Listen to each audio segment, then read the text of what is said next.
అందరికీ నమస్కారం. ఇప్పుడే అందిన వార్త. ప్రధానికి ఘోర విమాన ప్రమాదం, దేశ ప్రధాని కన్నుమూత.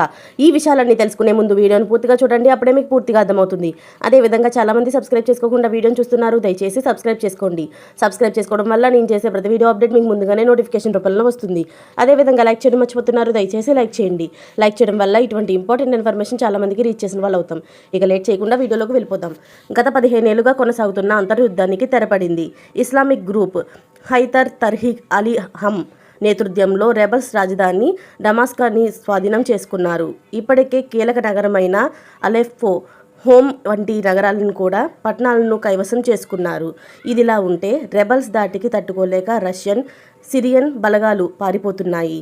దీంతో 24 ఏళ్ల బషీర్ అల్ అసాద్ పాలనకు తెరపడింది. బషీర్ భార్య, పిల్లల్ని ఇప్పటికే రష్యాకు వెళ్ళినట్లు సమాచారం. అయితే ఆయన కూడా దేశం నుంచి పారిపోతున్నట్లు వార్తలు వినిపిస్తున్నాయి. ఇదిలా ఉంటే మరో విషయం వెలుగులోకి వచ్చింది. బషీర్ అల్ అసాద్ ప్రయాణిస్తున్న విమానం కూలిపోయిన మరణించినట్లు వార్తలు వినిపిస్తున్నాయి. ఆయన తప్పించుకునేందుకు ఉపయోగించిన విమానం డమాస్కస్ నుంచి వెళ్లే సమయంలో కూలిపోయి ఉండొచ్చని అనుమానాలు వ్యక్తమవుతున్నాయి.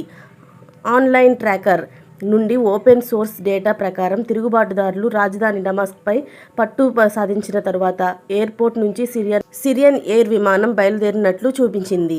ఇల్యూషన్ 276T విమానం మొదట్లో సిరియా తీర ప్రాంతానికి వెళ్ళింది. అయితే ఆకస్మికంగా మార్గాన్ని మార్చుకుంది. హోమ్స్ నగరం సమీపంలో రాడార్ నుంచి అదృశ్యమయ్యే ముందు కొన్ని నిమిషాల పాటు వ్యతిరేక దిశలో ప్రయాణించింది. ఫ్లైట్ మిస్ అయ్యే ముందు 3650 మీటర్ల నుండి 1070 మీటర్లకు పడిపోయింది. మరిన్ని లేటెస్ట్ అప్డేట్స్ కోసం ఛానల్ని సబ్స్క్రైబ్ చేసుకోండి. Thanks for watching friends.